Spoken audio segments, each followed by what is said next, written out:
Welcome back to the deep dive. Today, we are opening up a file that is honestly going to mess with your head a little bit, Yeah. but in the absolute best way possible. It certainly messes with the standard playbook, for what we tend to call spirituality. Right.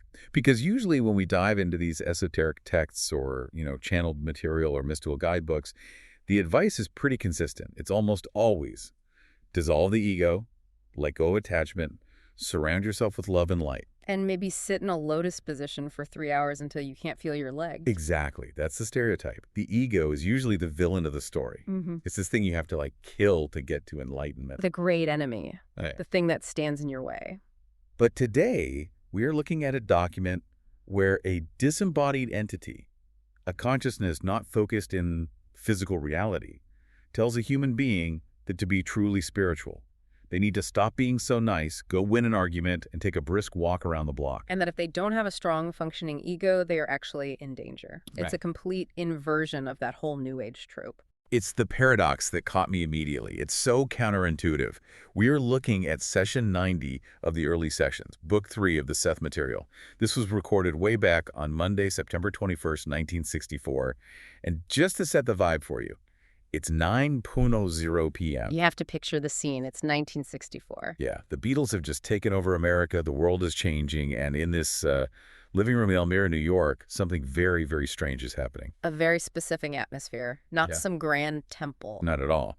You've got Jane Roberts, who is the medium, or the Ruburt personality, as Seth calls her. She's pacing, her voice is dropping an octave, her eyes are turning dark. It's all very dramatic. And you've got her husband, Robert, or Joseph, trying to write everything down in shorthand. But the setting, it isn't this pristine, silent, sacred space. Yeah. Rob is sitting there battling a wicked case of hay fever, He is literally sneezing his head off throughout the entire session. It's noted in the text. which is just such a funny human detail. I love it. You're trying to contact infinite intelligence. The veil between worlds is thinning, and the scribe is reaching for a tissue every 30 seconds. And Seth, speaking through Jane, is actually quite patient about it, which is also interesting. But before we get into the sneezing and the specific instructions, we should lay out the mission for this deep dive. Yes, our mission today is to explore a concept Seth introduces called the harbor of the ego. We're going to unpack why Seth thinks a strong, opinionated, grounded ego is actually the safest launch pad for any kind of psychic exploration. And we are going to review a very specific prescription he gave to a troubled soul. A prescription that, quite frankly, feels like it applies to about 90% of modern people listening right now. It is surprisingly relevant. It really gets into anxiety, repression, and that feeling of just being stuck. Definitely. Before we jump in, though, we have to give credit where it's due. All this content comes from the Seth material, which is published by the New Awareness Network. And if you find yourself intrigued by this, and trust me, you will be, we strongly, strongly encourage you to go straight to the source. We are just giving you the highlights, but the real magic is in the books themselves. You can find them at sethcenter.com for further of early sessions. Absolutely. The full context is everything. And just a quick disclaimer, this podcast is distributed free of charge on all major platforms for educational purposes. We aren't gurus. We're just two people who are fascinated by this material. So let's go back to 1964, back to that living room, sneezes and all. Okay, let's unpack this. The session starts with a little bit of a debrief. Apparently, Jane and Rob had friends over recently, a couple named Bill and Ida, and Seth had come through for a session with them. Right. And Seth brings up something fascinating about Ida's sister. Her name is Larisa, and she's a twin. This caught my eye immediately. The whole twin telepathy thing. We hear about this in pop culture all the time, but Seth actually breaks down the mechanics of it. It's more than a theory for him. He's explaining why it works. He mentions that because Larisa is a twin, she has this latent, intuitive inner comprehension. It's just built in. So it's like they have a pre-installed Wi-Fi connection to each other. In a way, yeah. Seth says twins use inner senses all unknowing. He points out that the communication between twins is just freer than between other people. Because they have such a deep biological and emotional rapport, the normal barriers that block telepathy, they just aren't there. That makes so much sense. So for the rest of us, we have to, train, meditate, and really focus to send a mental message. We have to consciously break down our own walls. But for twins, it's like a fiber optic cable that's just always on. They don't even have to think about it. They don't even know they're doing it. Precisely. And what's really interesting is Seth notes that they do this without realizing it's psychic. To them, it's just normal. It highlights a core Seth principle that we talk about a lot. These abilities aren't supernatural. They are natural. Right, it's not magic. It's just a part of our biology we don't understand or use yet. Exactly. We usually have too much static in the way. Too much ego defense, too much societal conditioning, all that noise. Twins just happen to have a kind of biological hack that bypasses the static. Speaking of static All right. and noise, Seth shifts gears pretty quickly to what I call the vaudeville rule. Ah, yes. The question of performance. This is a huge ethical point for anyone interested in the paranormal or psychic phenomena. It is. Jane and Rob are obviously getting requests. You know how it is. People hear you're channeling a personality from another dimension, and suddenly everyone wants a parlor trick. They want a session. They want to see the ghost. And Seth lays down the law here. He's very firm about it. He is. He says, and I'm quoting here, "It is reasonable, logical, and even necessary at this time that you do not parade yourselves as a vaudeville act." I love that imagery, vaudeville. He doesn't want to be the sideshow. He doesn't want to be the bearded lady or the trapeze artist of the psychic world. It's all about integrity, isn't it? If you treat this material as a spectacle, you degrade the quality of the information. You invite the wrong kind of energy into the circle. Skepticism, mockery. But, and this is the nuance, which is always there with Seth, he also tells them not to be snobs about it. Right, because it would be so easy to just say, no, we never do sessions for others, period. But he says if there's a sincere request, you shouldn't automatically say no. Exactly. He mentions Ida, the friend from the previous gathering. He says her curiosity was sincere and open-minded. Because of that, the session was beneficial for everyone. It benefits the sitter and it benefits the medium. It strengthens the connection. It's such a delicate balance. It's like, don't cast your pearls before swine, but if someone is genuinely hungry for the pearl, you have to feed them. And there's a funny bit of what you could call ghost etiquette here regarding Seth's own autonomy. Seth basically says, look, I'm not a puppet. Yeah, he says, I will not be coerced, ever, into giving a session. Ha! Which is pretty intimidating, coming from a disembodied voice in your living room. It establishes the power dynamic right away. Jane and Rob aren't summoning Seth like a genie in a bottle. It's a collaboration. And Seth has his own agenda, his own schedule, and his own standards. He's not a party trick. Okay, so that's the setup. We've established that telepathy is natural and that we shouldn't treat this stuff like a circus act. But here's where it gets really interesting. This is the meat of the deep dive. Seth moves on to address a specific person. A case study. In the notes, this person is given the name Zibrith, but he's identified as a man named Louis. And this is our guy, our case study. Yeah. And honestly, poor Louis. Seth really reads him for filth here, but in a very helpful, loving way. It's a spiritual intervention, really, a diagnosis from another dimension. So let's look at the diagnosis. What is wrong with Zibrith? What's his problem? Seth identifies a blockage, a major one. He says Zibrith has aggressive energy which does not have outlet. Aggressive energy. Now, usually in spiritual circles, we're told aggression is bad. We're supposed to be peaceful, turn the other cheek, suppress the anger, be nice. And that suppression is exactly the problem Zibrith has. He's repressing all of it. Seth says he's obsessing over worries, and this repressed rage is actually chemically blocking his development. Chemically blocking. That is such a specific and modern-sounding phrase for 1964. So the emotions are creating a physical toxicity in his body. Correct. Seth is very literal about the mind-body connection. He isn't talking about bad vibes in some vague sense. He's saying that when you have a powerful emotion like rage or aggression and you just swallow it, you don't express it, you don't use it, it doesn't just disappear, it changes form, it curdles, it becomes toxic to the system. And because this energy has nowhere to go, it turns inward on itself. It becomes anxiety, obsession, rigidity. It's like a pressure cooker. You plug the steam vent because you think steam is bad or unspiritual. The pot is going to explode, or in this case, the pot just warps and stops working correctly. So Dr. Seth writes a prescription, and I love this part because it is so incredibly mundane. You expect him to say, burn sage, buy a quartz crystal, and chant Om for an hour. But what does he say? Item number 1 on the list. He should take a half-hour's brisk walk. Every day. A walk. Yeah. Just go for a walk. That's the first step to psychic enlightenment. Specifically a brisk one. He emphasizes that. Not a stroll, a brisk walk. Seth says This will allow him to use constructively the aggressive energy which does not have outlet. It's just surprisingly physical advice. You're trying to open your third eye, and the spirit guide is telling you to go do some cardio. But it makes perfect sense when you think about it. Aggression is kinetic energy. It's fight or flight energy. If you don't burn it off kinetically, it stagnates. It putrefies in the system. You have to physically move the body to clear the channel. Okay, so that's step one. Move the body. Use the aggressive energy.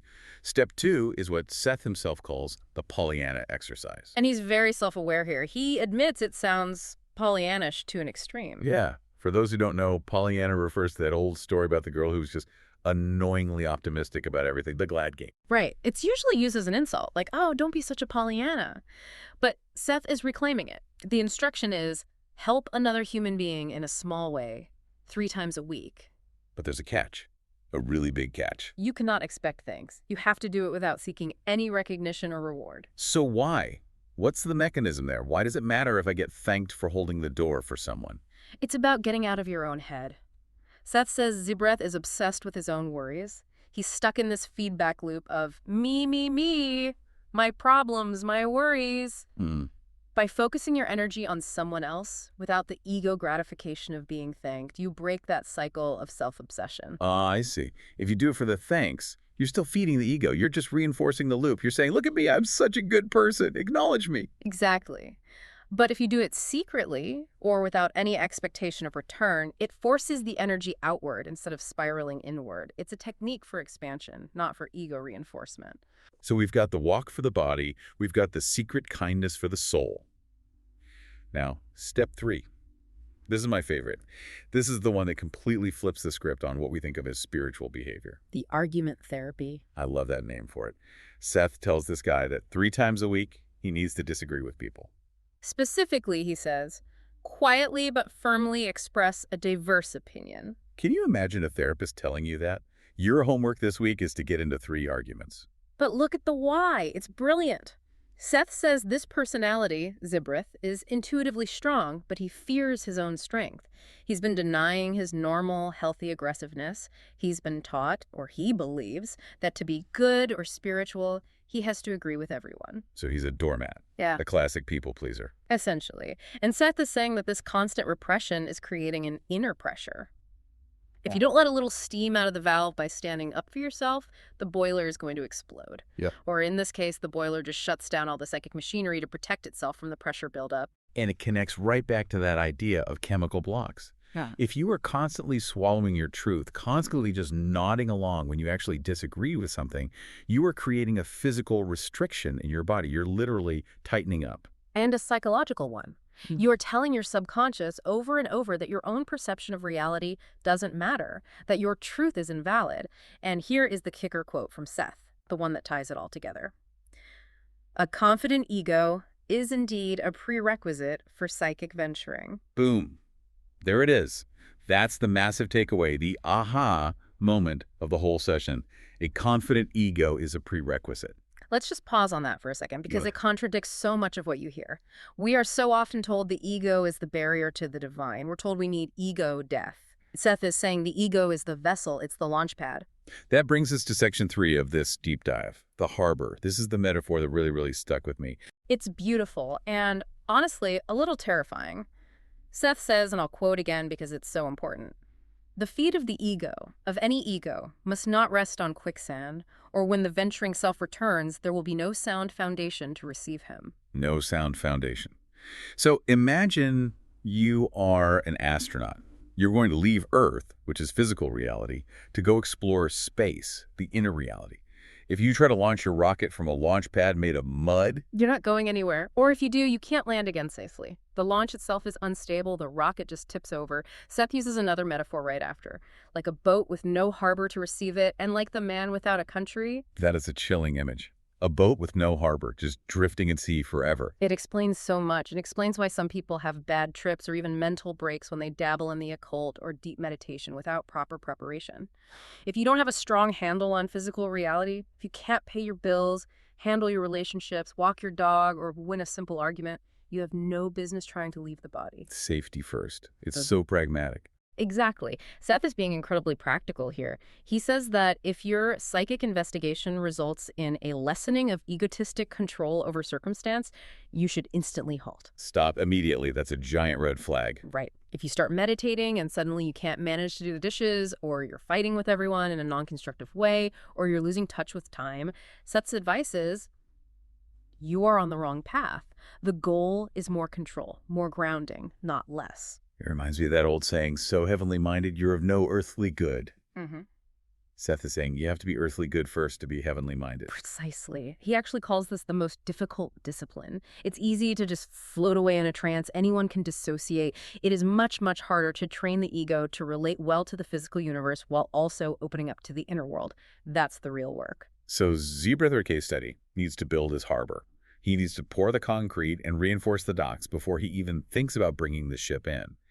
And Seth gives him a very specific schedule for this. It's not just meditate when you feel like it.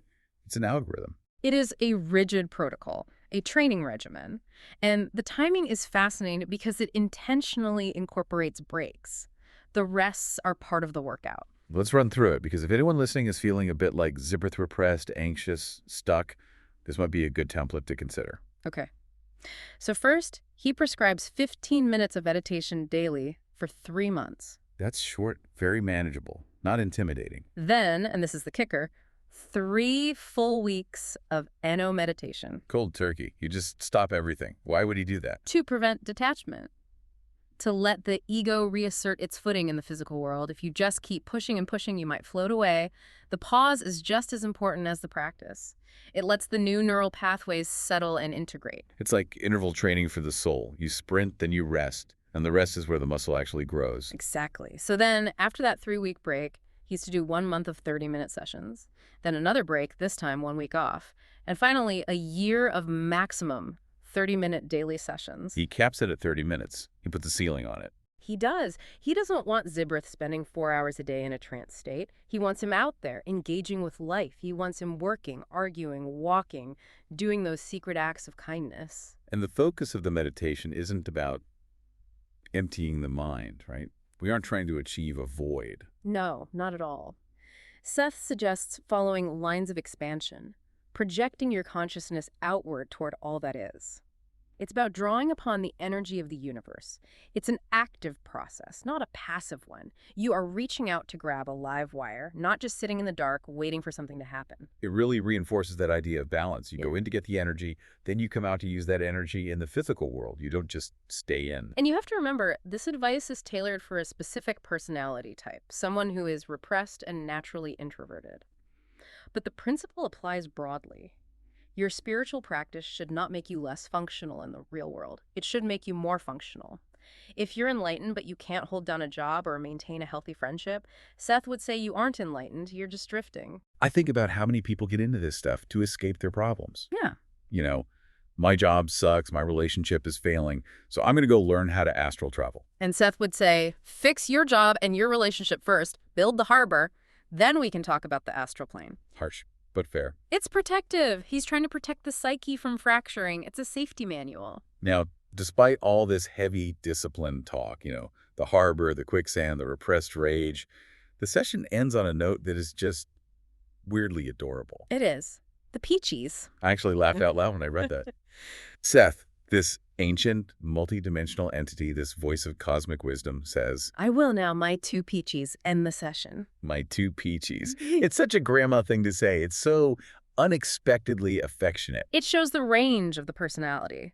Seth can be clinically precise about psychological structures 1 minute, he can be stern about the vaudeville rule the next, and then he can be playful and sweet. And he's self-conscious about it. Mm-hmm. Earlier in the session, he actually apologizes for being boring. He does. He says, even I am sometimes appalled at my dryness.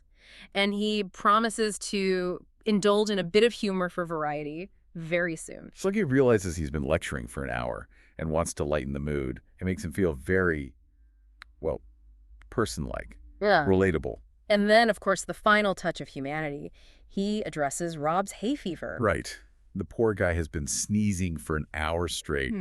We can assume the transcript is just littered with parenthetical notes of Rob sneezes. And Seth, as he's signing off, promises to rid you of that before the next season. Which is the ultimate blend of the cosmic and the mundane, isn't it? I can teach you the secrets of telepathy and the structure of the ego, and also, I'll fix your allergies. It's a powerful reminder that physical reality matters. Hay fever matters. Sneezing matters. It's not unspiritual to care about your physical comfort or your health. It's all part of the experience. So let's bring it all home. What does this all mean for us, for you, the listener, driving to work right now or doing the dishes? I think the biggest takeaway is that we need to stop viewing our ego, our personality, our opinions, our daily frustrations as trash to be discarded. Right. Don't try to kill your ego. Stop trying to dissolve it into nothing. Train it. Strengthen it. Your ego is your interface with reality. It is your spacesuit for this dimension. If you want to access higher intuition, you need a strong interface to translate that data.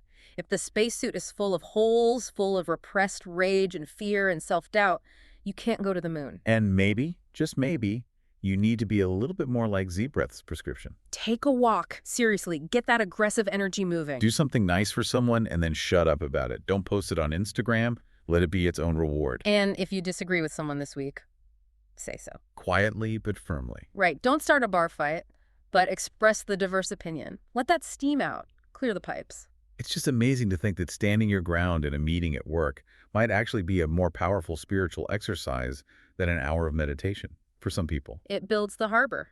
And you need a harbor. If you want to really dig into this, and we have barely scratched the surface of the nuances here, you have to get the books. Absolutely.